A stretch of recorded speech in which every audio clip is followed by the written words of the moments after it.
ভাই পাশের বাসার বাড়িটা যা করছে না। দোস্ত, আমার তো কালকে জন্মদিন, আমি বাসায় কিছু খাওয়ানোর আয়োজন করবো, তোরা কিন্তু যাবি। সমস্যা নাই, যেমনে। রিয়ান ভাই, আচ্ছা ঠিক আছে, আমি আয়া পড়মু। আচ্ছা আমি বাজার করতে যাই, রাফি মনে করে আয়া পড়িস।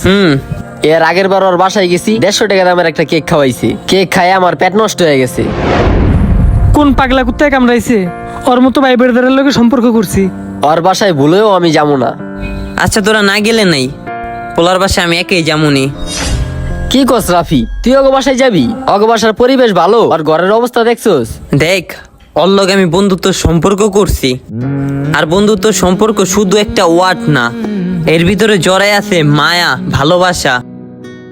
এখন ওর বাসায় যামু, ও আমারে যেভাবে আপ্যায়ন করুক, হোক ভালোভাবে করুক হোক খারাপ ভাবে করুক, ওটা আমি ভালোভাবে গ্রহণ করে নিমু, কারণ ও আমার বন্ধু। আর বন্ধুত্ব কিন্তু ভালো পরিবেশ, ভালো পোশাক এগুলা দেখা হয় না, ভালো মন দেখা হয়। আর ভালো পরিবেশ নেই, ভালো টাকা নেই, ভালো পোশাক নেই, কিন্তু শাইন পোলাটার ভালো একটা মন আছে। এই কারণে ওর বাসায় আমি যাবো। তোকে মন চাইতেছে না তোরা যাইস না, কিন্তু ওরে আমি বন্ধু মনে করি, তাই এত কিছু ভাবার আমার সময় নাই।